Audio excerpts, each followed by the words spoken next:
Hello and welcome to this PAC CXP Group webinar, where we'll be discussing the cybersecurity trends and predictions for 2018. I'm Sarah Wilson and I'll be moderating today's webinar.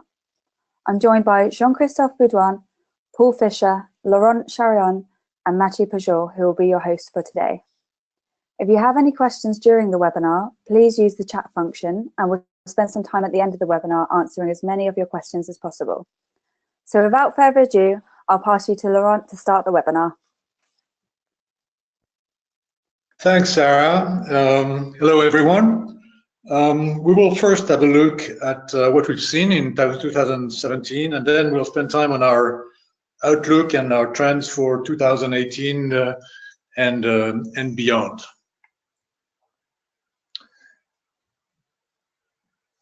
It comes to no surprise to everyone, I guess, that security has been a top priority for our customers and CIOs for a long time. It was very clear last year from our CXO survey that we run every year, and we expect to have exactly the same results, or if not exactly, but similar results in this year's survey, which is going to come out before the end of this year. Clearly, 2017 was the year what I call the Cybersecurity Epiphany. It's the year where it all came together in terms of cybersecurity, really. The world has finally realized that first, everyone's exposed. You cannot wait for things to happen. You have to anticipate, and you have to react fast, and it's not even enough. The second thing is, it's not only about IT security, it's also about the physical infrastructure. Which actually raises the interesting question for the years to come of the relationship between security and safety. Do we go to a convergence? What does that mean in terms of the way we deal with cybersecurity and the way we deal with industrial safety? And also, IT security has become a geostrategic dimension. There's a real war going on, elections being influenced, this kind of stuff. So the wide public has really touched directly the problems of cybersecurity, and that surely helped create a level of awareness that we haven't seen before. Now with WannaCry and NotPetya and all the ransomware crises all along the year, it's also been a year where people have finally realized that they have a real hygiene problem. And you can't go on like this forever. And so you see behaviors changing, particularly, for instance, in large financial organizations where patching, which was always a big issue, something you would postpone as much as possible, is now not an option anymore. So people have patched and they realize that they could patch old systems and they wouldn't have any problems in a few days. So a lot of inhibitions have been removed. However, we still have the same silos issues, organizational silos, informational silos, and it's not getting better with all of the shadow IT and the cloud infrastructure going on. So people are finally connecting the dots, and eventually it's not about security, it's about trust in the new economy, and that's where the regulators kick in. So cyber risk is now being factored as a business risk, and that's a big change. And you must be able to trust your IT if you want to be able to trust your business, which has interesting views if you want. For instance, after 10 years of people moving to from the private cloud to the public cloud, which is a rise in Europe, we see actually the early adopters, UK and the US, after many investment going back from public to private. And that's on the rise of the context of Brexit and GDPR concerns. So it's really interesting to see what are those big trends in the market. But at the same time, when you think of it, the system is actually adjusting remarkably well. Technology is adapting, with new machine learning, big data analytics, behavioral security, being put at work to counter those new behaviors in cyber criminality. Governments and governance actually is changing. It's not only an IT problem anymore, it becomes an operational risk. and crises are being rehearsed, and crisis management is taking a new dimension. So the system is actually adjusting quite remarkably to what's going on. Of course, the cyber crimes are still leading the way, and they will always, but the system is reacting. So the drivers that we see, that we have seen in the market, clearly strategic dimension of security, and the governments and the regulation now being a driving force behind this. The obstacles, always the same, user behavior, very long-term changes, sociological changes that need to happen, a whole stack of legacy systems that need to be patched, a very, very big expertise problem and skill shortage. So all those questions which have been on the table for quite a long time, but are well identified, but are still very critical. Our focus at 6P Group is really on understanding the dynamics of the digital economy. And that's the way we look at security. So for us, the real challenge behind security is trust, ultimately, eventually. If you look at cybersecurity, traditionally, it's a very complex and segmented market. It's also been always a very technical one. And what we try to do is to focus and to find those core issues which are impacting the whole IT environment. And that's what we will focus on, and that's what we'll focus on for 2018. So what you see on those 4 categories is the way we organize our research. And we have 4 trends that we'd like to present to you now. And with the first trend, which is around cloud and infrastructure, I would like to introduce Mathieu Pujol, who heads up our cloud and infrastructure security research. Mathieu, I'll pass on the slide to you. Hi. Hello, everybody. So Mathieu Pujol speaking. I will present you two factors that are often antagonists, cybersecurity and cloud computing. So both of them are very interesting topic, and I will show you why. So first of all, cloud is at the heart of the digital value chain. So you have to do cloud computing. So if you have to do cloud computing and you for making your digital transformation, you have to secure it. As you see here on the slide, that's a slide we use when we're making consulting with the end users. We have 5 pillars, 5 key pillars to succeed in your digital transformation. And one of those pillars is secure IT system. Why? Because if your systems are not secure, people will not want to do business with you. And as Laurent has mentioned, there will be a lot of attack on your system and so on. So cybersecurity is really one of the main catalysts for your digital transformation. So you have to secure the cloud. And securing the cloud is really, really difficult. I will be frank with you. The cloud is it's a huge vulnerability generator.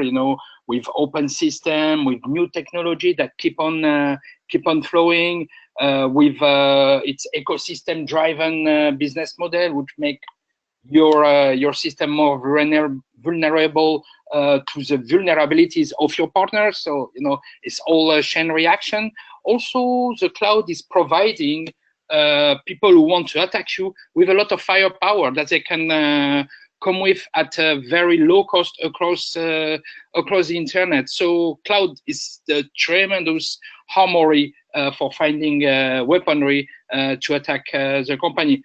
So how you can protect all of this?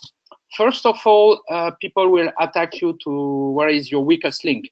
So you have to have a holistic approach of your cybersecurity and your IT system management. So IT system management and cybersecurity really go hand to hand. To have this holistic approach, you have to have full visibility. As Laurent mentioned, if you have shadow IT, it will not work because you cannot protect what you don't know. So, and to ensure this, you have to have a real platform, your control tower, and this is a security operation center. So those 3 points are really also key principle to secure the cloud. But the cloud is not all bad, as again Laurent was saying. Security can come from the cloud, because a lot of next generation technology, in fact, are issued from the cloud. And as the cloud gives firepower to people who attack you, it can also give you firepower. So, I mean, with this, that the power of the cloud can be harnessed through big data and this mix with artificial intelligence. You know, now we have the power to make artificial intelligence algorithm run. All of this will generate all those buzzwords that you know, machine learning, behavioral analytics, contextual analytics, and so on. So this is really also a very important point. And, you know, we can mix it with the slide that I presented before, because the next gen security operations centers are made out of those type of technology, because the digital is so moving that you need technology that are able to spot the attacks, to really spot the attacks that normally you cannot see. So this is a very important point. And in fact, you know, we have seen the dark side of the cloud. Now we are seeing the bright side of the cloud. Let's focus also what I could say is useful side also of the cloud, how you can secure your IT system by putting them inside the cloud. When you look at the main clouds, either the local, the global, the regional, those clouds are very, very secure. Why? Because those guys who provide those cloud services, they can really secure better their system that you can do. They can have the best talent. They can pay for the best talent. They can pay for the best software. So, you know, the image there is that the data is a new gold. Who keeps the gold in their own safe? You know, you will put this gold in a bank. Do the same with your valuables in the IT, that is the data. Also, it could help you to get out of a big burden next year, that is a compliance with the NIS and GDPR rules. Putting in the cloud, you know, you will, at least those workloads will be compliant, because most of the biggest cloud providers, they are compliant. So that was what I wanted to present to you. And now I will pass the screen to Paul. Hello, thanks, Matthew. Hi, Matthew. Thanks very much for that. Paul Fisher here, calling in from London. I'm just going to talk very quickly about some of the trends that I see happening next year, 2018, in application security, in terms of what's happening in infrastructure and businesses across not just Europe, but across the world. So what we have to talk about first is shadow IT, which is something I'm sure many of you will have heard about, and probably your clients will also be struggling with.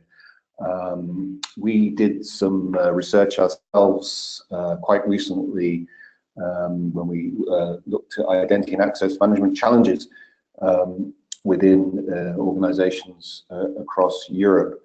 And we asked them what areas people are starting to use shadow IT, and you can see the results there on the right.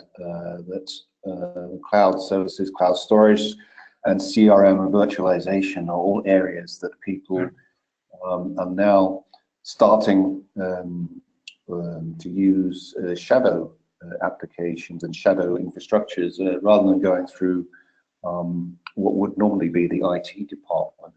65% in the same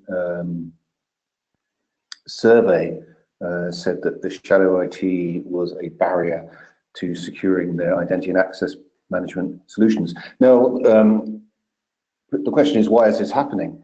One of the reasons is that employees or lines of business or departments within organizations are saying to themselves, well, the stuff that IT gives us is out of date, it's not fast enough, it's not agile enough. We can't do what we're expected to do, what the business wants us to do. They ask us to transform the business, they ask us to get closer to our customers. Therefore, the natural inclination of people is to do it themselves. And of course, with services such as AWS, Microsoft Azure, etc., being available, it's never been easier for people to effectively create their own shadow infrastructure, which is exactly what is happening. I spoke to a senior security guy at a bank in London. He said that, as you all know, the financial services are under pressure to digitalize their services and improve their customer experience. And he said that one of their applications, just a single application in one day, was updated something like 93 times in one day, which brings me on to my other topic, which again is something that no doubt you will be aware of. Secure DevOps, or rather I should say DevOps which are not secure, and APIs are now intrinsically bound up in computing in corporate environments and organizational environments, and increasingly in the public sector, even going as far as utilities and SCADA and things like that. There's a chart on the right which shows the growth of web APIs, and so much now is done through the web in terms of applications. And that curve is only going to increase, it's only going to get steeper as time goes on. The problem with all this agile development is, of course, the very fact that it's agile and rapid and people are under pressure to create these applications is that the risks of flaws and vulnerabilities being built or written into the applications is increasing all the time. But of course, this means that those applications can be put out and then hackers and cyber criminals actively look for flaws in those applications. So what the industry needs to do, or rather the vendors need to do, is to think about ways of securing API development and DevOps, and that's why we're seeing, and we will see increasingly, the emergence of what you might call secure DevOps or SecDevOps, so that DevOps work not necessarily with the IT security team that's traditionally in place, but will become aware of the importance to build in security, or they will be enabled, or they will have applications that can secure DevOps while it is being processed. Containers is another challenge and closely related to DevOps. Containers, of course, are increasingly used because they're much faster than virtual machines. They don't run on a guest operating system. They can run directly on an underlying operating system, which does make them very practical, very fast, very agile, and very useful to organizations. I know that Porsche in Germany is a big user of containers and is a company that is, like many others, transforming itself and considering itself much more than just a vehicle manufacturer, but someone that is providing digital services. And to do that and to stay ahead of the game, they are using containers. But again, containers also need to have security packaged into them and built in and hardened into them, so that like all things in security, you get the advantage and the convenience of an agile digital operation. So I think DevOps and containers and API are something that you're going to hear an awful lot about as we move into a world that is increasingly API driven. Even things as simple as Facebook.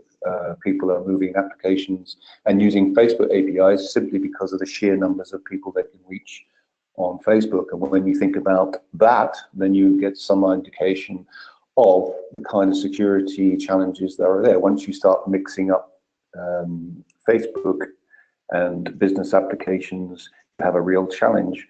There are fintech companies that are using Facebook logins to use a bot system to transfer money from one account into another. Now, that's something that I personally would be a little reluctant to do immediately. Behind all this, of course, and Laurent has touched on it at the start of the presentation today, and of course, while all this is going on, and as he said, we've reached a kind of inflection point, a point where everything has now kind of come together. While we've got all these digital pressures, while we've got people saying they want everything to be done faster and they want more agile businesses and digital businesses, along comes the GDPR, which says that, yeah, you've got to do all this, and also you're now liable for huge fines if you lose data, if you don't allow consumers, European Union consumers, citizens, sorry, to see the data that you have on them. And within GDPR, which is a huge piece of legislation, huge chunks of stuff, organizations everywhere are rushing now to try and make themselves compliant by the May deadline. They're asked to do things like anonymize data, but of course anonymizing data can then bring problems, because once it's anonymized, they can't use it for marketing purposes. We're seeing the breakdown of sort of walls between IT security and lines of businesses, that people in other departments perhaps are not aware of GDPR, so they'll be merrily using data without realizing, which will then bring the business into disrepute. So cloud providers, as Matthew talked about just now, will also need to adapt to this data landscape. While they may not be data controllers, they do have responsibilities as data processors, and they could be prosecuted by the EU, even if they're not EU-based businesses, if they're American or in Switzerland or one of the non-EU companies. So this is huge, and it's not going to go away just because of the deadline in May.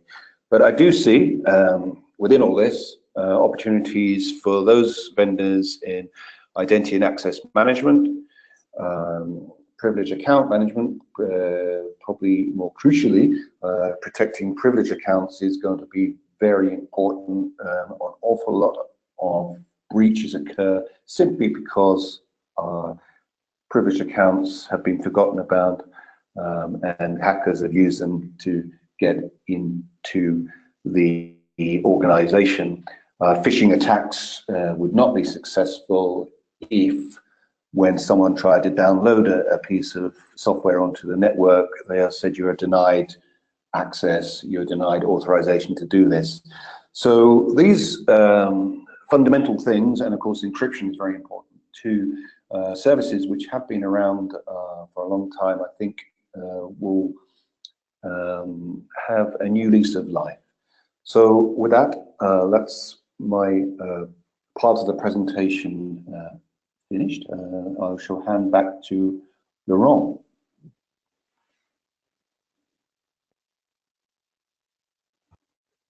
Thank you, Paul. Thank you. Our third trend is about identity and how it's becoming the logical glue of IT, and I should say about activity in general. And this is a trend that we've seen accelerating. It's been a trend. It's been there for a while, of course, but we see that accelerating because it's a core business issue for a series of reasons. The first reason is because it is a key enabler of Cloud Fabric and all of its benefits, as Matthew mentioned, both from the security and the usability standpoint through identity federation and all of these other good things. And the good news is that we now have standards, and it's become very mature as a space from the technology standpoint. But also in itself, identity management is a key cloud application, in the sense that a lot of the identity management systems are now moving into the cloud. We've run some research this year actually, and we see that 40% of IDaaS implementation will replace IAM on-premise implementation from 10% right now. So there's a clear shift towards putting identity management and access governance in the cloud, as well as the other some of the other features like authentication that we've seen and the other components. The second reason is because it's not about the employee anymore; it's about everyone. And here we're touching about a very important topic, and actually we have a whole conference on this at the end of November in Paris. It's a European conference that we're also running in Seattle and we'll run in Singapore in December, about consumer identity management, CIAM. You'll hear a lot about this because it's also opening a whole new economy about what is called the personal economy.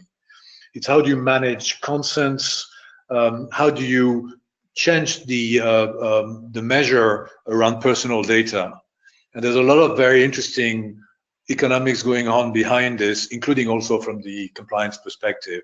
Who owns the data? Is it the customer? Is it the service provider? The whole thing is shifting, and you should really pay attention because it's going to have a tremendous impact also on CRM and those tactics. And the third reason is, again, about regulation and why it is such a driver in imposing better control and knowledge.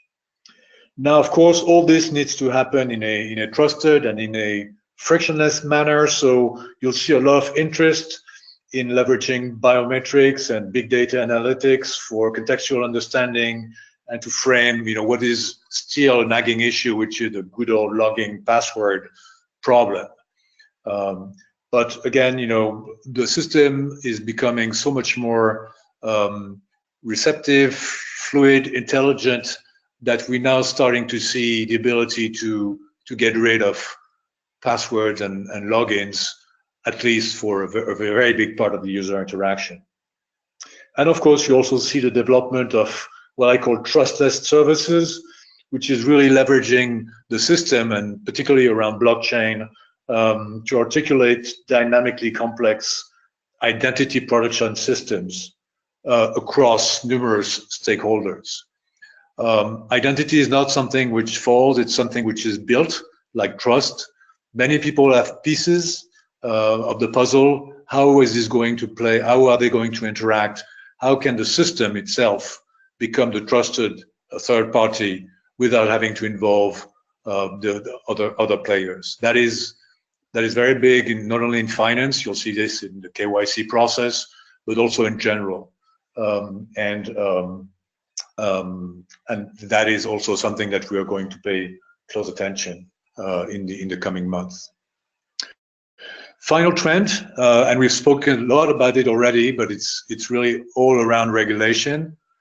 Here you can see the train of regulation, and it's only a number of cars, because there's so many more. It's a very long train, let's put it that way, that will keep everyone busy in 2018 and beyond. Eventually, compliance will enforce better practices and a risk-based approach to business. But in the short term, it's adding really significant overhead to the teams, to the operational teams, and it's creating friction.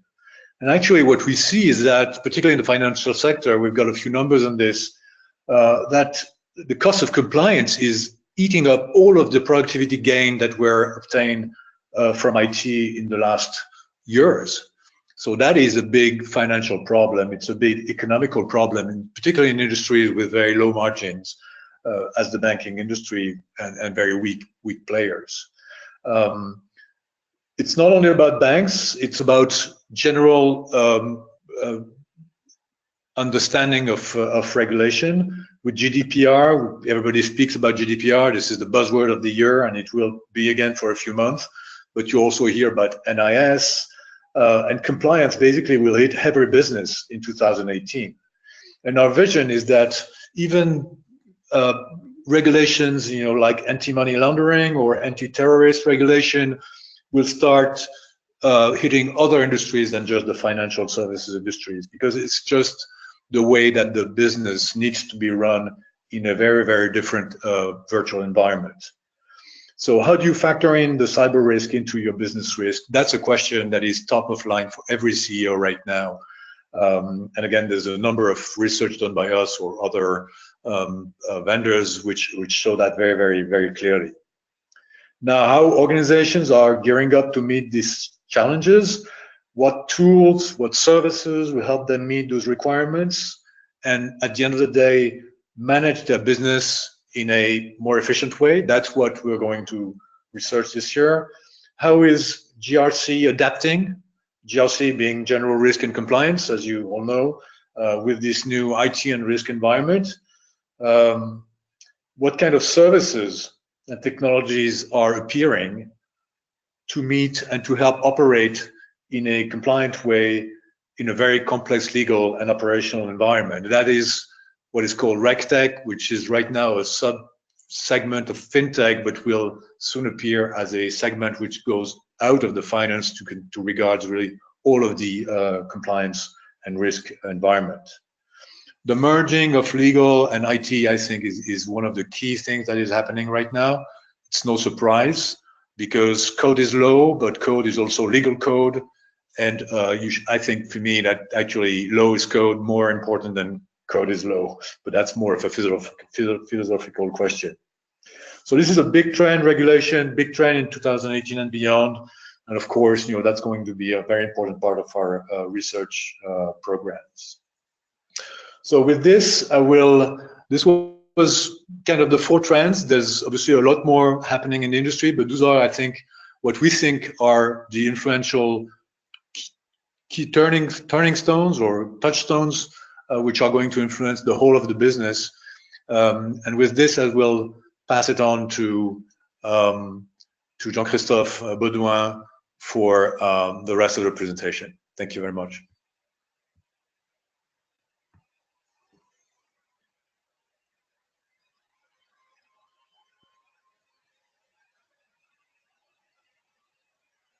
Thank you very much, Laurent, for the presentation, and Mathieu and Paul to update us on the trend. So what I would like to do now is just to take a couple of minutes to introduce you to the CXP Group offering in cybersecurity. Some of you may already be familiar with it. Some of you will discover it. So in a nutshell, the CXP Group offers 3 main types of services in the cybersecurity cluster, one of which is the CITSI research program, which is very much about understanding the trend in the market and the overall market landscape in cybersecurity and beyond. As you may know, we do publish about 2,000 reports a year on the CITSI program, and the cybersecurity is one of the 6 clusters that we cover. The second one is around go-to-market consulting. So it's very much about optimizing your positioning and your sales action to grow your business. And finally, the third pillar of our offering is around raising your profile, so marketing services, providing you with thought leadership pieces and communication tools to raise awareness around your brand and your expertise. So if I go into a bit more details, the first one being the CITSI research program, so the report that we publish on a regular basis. So CITSI started in '92, if my memory serves right, and we publish a number of things. So we publish market figures and forecast.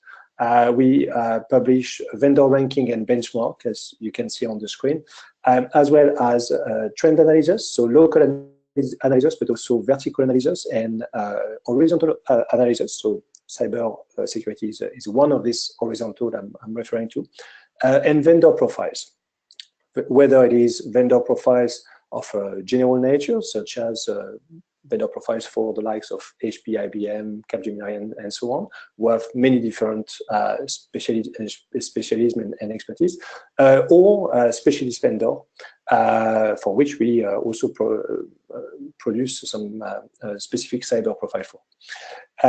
So as you can see on the right-hand side of the presentation, you've got the 6 CITSI clusters, so ALM, BI, business application software and services, cloud, cyber, and digital enterprise. So to zoom in on the cyber, I just thought I'll put in the definition that we use as part of the CITSI cluster to give you a bit of background.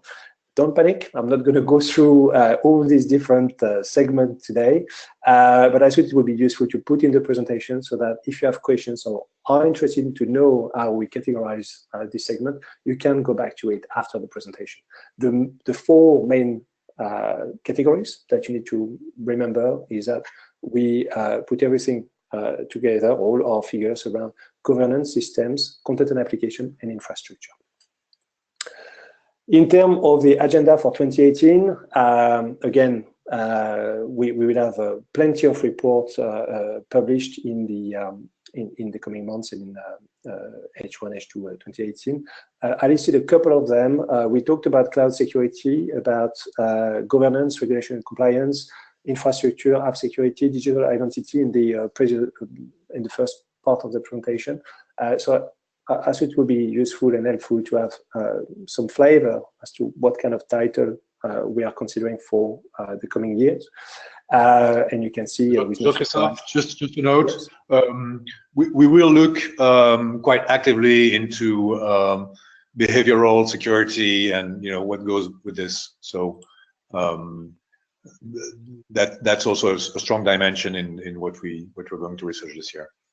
Okay, thank you very much, Laurent. So by no means this agenda is exhaustive. It's a preliminary agenda, and as you could hear a minute ago, Laurent is adding on to the agenda on a regular basis. But of course, if you are a CT customer, you will get access to all these reports as they come up and as they are published as well. So the second pillar of the offering is around go-to-market consulting. And it's very much focusing on how to grow your business as a vendor in the cyber space. So the approach, sorry, my screen is playing up a bit. The approach is based on the 7 levers of growth that the CXP Group has been using for a few years now, 3 or 4 years, which is really looking at where does the vendor journey start from and where does it go to. So from identifying the right market to target, to improving the perception of an existing offering, reviewing the overall portfolio that a vendor is offering today in the market, increasing its awareness, simply growing organically itself, simply, but that's probably the hardest part, as you well know, and also managing their partner ecosystem and look for external opportunities to grow, so merger and acquisition. So on the merger and acquisition, I'll go back to that in the next one. We are able to provide you with a short list, long and short list of prospects. We do not do, of course, the financial due diligence, which is done by typically banks or financial advisors, but we can do the industrial due diligence, so identifying the right fit for your business to grow and to gain market share. And as you can see in this slide at the bottom, you'll get the detail of the type of services or type of engagement you can ask our support for. So coming from custom market analysis to competitive landscape analysis, to positioning, go-to-market, portfolio review, identification of prospects, assessment of your partner ecosystem, and again, the M&A side of things in target identification. It's a sample, of course, of what we do, but these are some of the key elements where we get involved. The third pillar of our offering is around marketing services. So in marketing services, we can offer you a number of ways to raise your profile and to push your brand in front of the right decision maker. One of which is around multi-client studies, so the MCS, as we call them. They effectively are a set of research based on CXO surveys. So we usually run surveys of 200 to 300 respondents across Europe, and focusing on a specific challenge that may not be covered in CT, or that may be a bit too early or niche for it to be published in CT, but still very much of interest. One of which is GDPR, for instance, one of the topics we will see in a minute. There are plenty of examples actually of this research on our website. So I just put on this slide an example around industrial IoT, which was very successful a few months back, where we had the participation of the like of Accenture, Hitachi, Salesforce, and GE as well, for instance. Very interesting, looking at, of course, the future of the Internet of Things and its application in the manufacturing environment. But we've done some engagement as well on using the MCS approach in utilities, in banking, and so on and so forth. So it's not limited to the example given just there. And the big advantage is you effectively sponsor a piece of research that is sponsored as well by some other peers in the market and written in an independent manner by the CXP group. So a win-win, and of course there is a leveraging cost as well, which is not to be denied. So a couple of examples. So cybersecurity MCS in the pipeline. So we've got the like of moving beyond GDPR. So GDPR is the big buzzword of the moment, coming into place in May 2018. And we are looking with this study at how can end user be prepared for GDPR, but also capitalize on all the work they do for it. So beyond just being compliant, we think there is a lot to be said about using this as a springboard effectively to manage your data and deliver some new digital services as well. And as you can see under, so this GDPR topics is live as of today. Okay, so we are actively promoting this research, and we are about to launch it in the next few days. And below that, you can see also the topics that we will be pushing in 2018, going around DevOps security, or how to reshape your digital transformation security strategy, the typical anticipate, detect, respond approach, cloud security, and so on and so forth.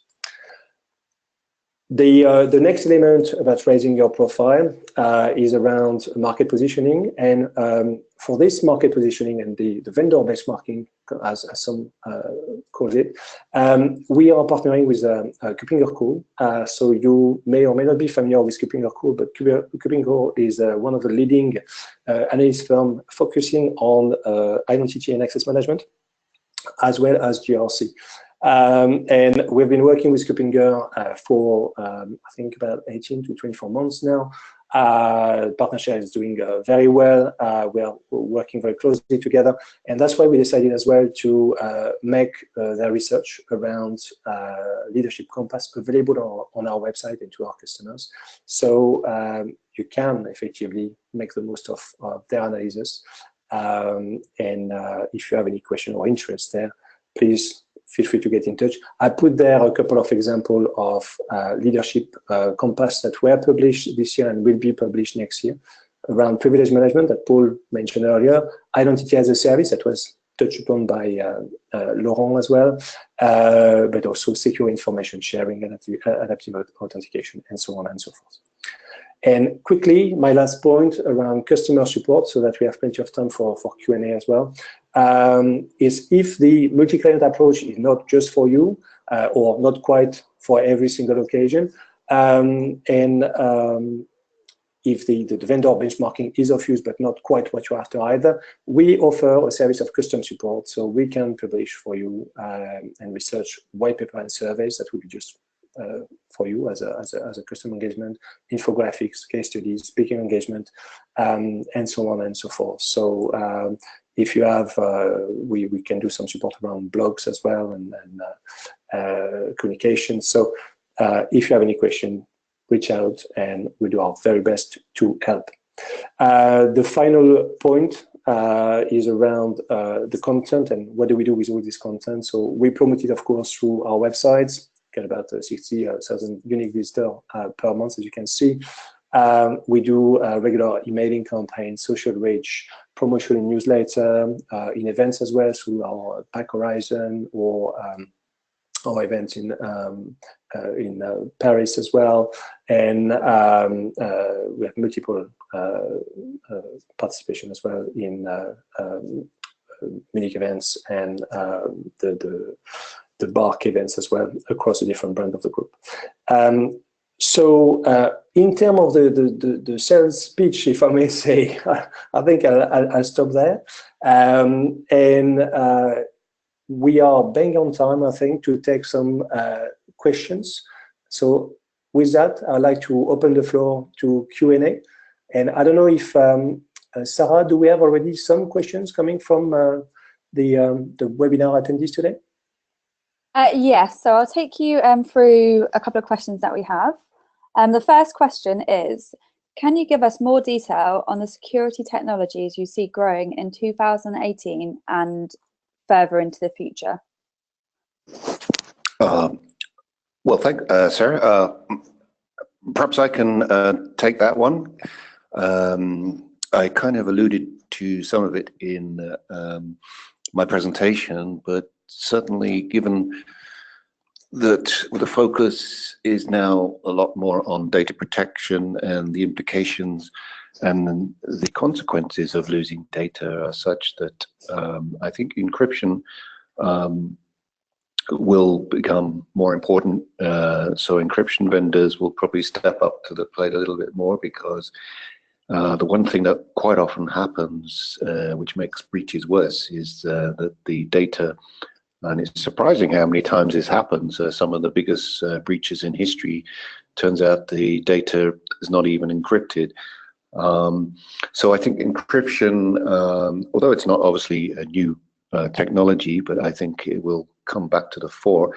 But more particularly, as I said, I think access control is paramount.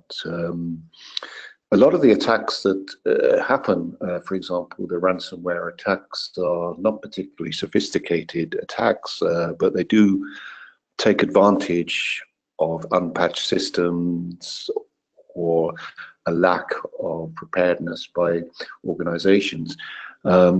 And for example, if people are given access or network access or admin rights, which they shouldn't have or they've been forgotten about, then hackers are going to take care of that. But what we need more of is automated systems or intelligent systems that can see vulnerabilities, that can see where things might cause a breach and stop them automatically. So I think we'll see a lot more in terms of artificial intelligence and analytics. But you know, companies like Darktrace, for example, are a good example of a business that is taking cybersecurity to a more sophisticated level. So related to that is security incident and event management. Again, not new, but something that I think will develop over the next couple of years and become, again, more intelligent with better use of data analytics, and also with intelligent engines that can actually do more than just give you a sort of a whole load of logs and you know, logs that the records that say that this happened and that happened, and be a lot more intuitive. So I think those are some of the areas that I see. Okay, thank you for your answer, Paul. So the next question that's come through has been directed at Matthew. What would you say is the weakest link in cloud security?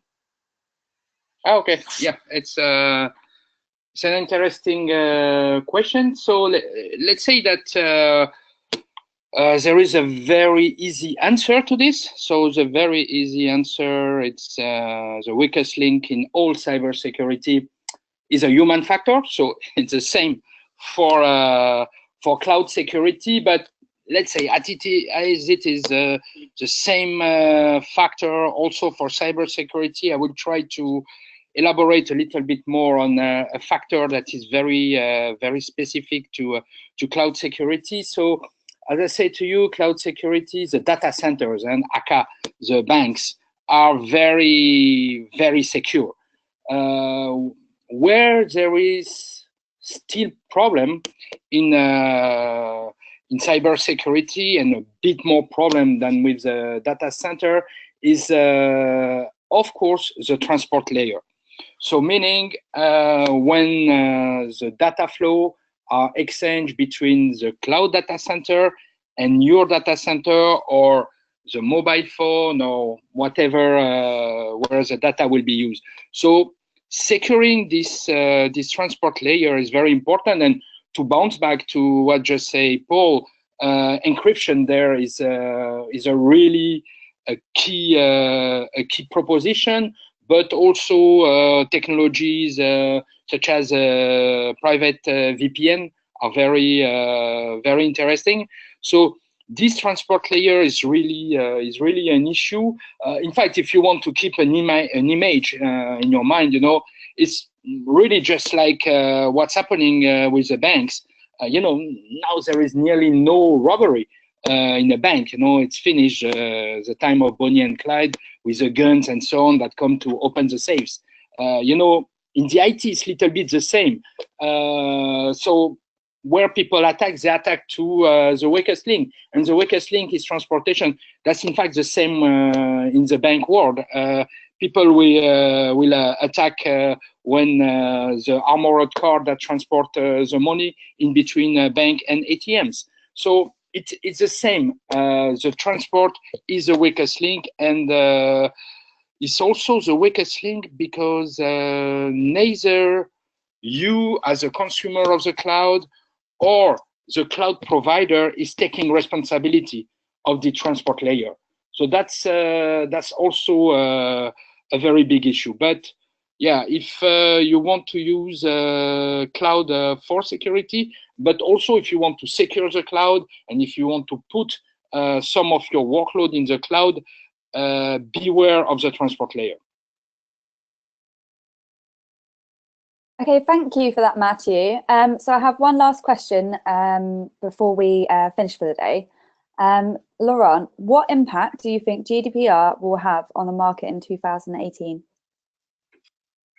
Okay, great. Yeah, it's a question which has been around for a long time. Before I go into this, just like to add something on the technology side. I think we're going to see a lot of orchestration and integration taking place this year. There's a lot of components and practices being built around security. There's a real need to articulate all those components together, and we see a number of players now starting to address this from the IT perspective. Yeah, GDPR, obviously last year was kind of I don't know if you're like me, but I'm starting to be tired about hearing about GDPR. And there was a lot of expectations, and it turned out in 2017 that it was more a lawyer's gig than anything else. But the market is maturing right now. I mean, we are talking to a number of people who have started the programs across Europe. Obviously, the deadline of May 18 is profiling. Not everyone's convinced that they're going to be fined, and they may not be fined. But clearly, our discussions with the data authorities let us know that even if the intention is not to take the big stick, they still have to do something. And since the range of fines is going to be higher than it was before in the different countries, it is going to be necessarily impacting some of the players. So long answer to a short question, but basically we see people doing data mapping, process mapping right now. We see also a lot of activity scoping out consent management, and again, how do you build dedicated identity architecture that can link a user to a data, for instance, and that is what people are looking at right now. So my answer is we see vendors building best of breed solutions to help customers get ready, or at least show that they are getting started with the process in order to avoid fines. We'll see an acceleration, and we also see a dramatic skill shortage, because the people that are actually involved in GDPR projects are a mix of legal and IT, and there's very few of those beasts out there in the market, and that is going to increase the pressure as we move on towards the May 18 landscape. So that would be my answer. Thank you very much, Laurent. Sarah, do we have any more questions, or are we okay to wrap up the call? I think we're okay to wrap up the call, yes. Okay, that sounds good. Well, if I may just finish by saying thank you very much to everybody for joining us today. I hope that you found the session helpful in understanding where we see the market going, and potentially as well where we can help you to work together and to grow your expertise and your brand awareness in that segment. Feel free to reach out to us shortly after this webinar is closing. You will receive an email with the presentation and our contact details. So please keep the discussion open, and we look forward to hearing from you very soon. Thank you very much. Thank you very much.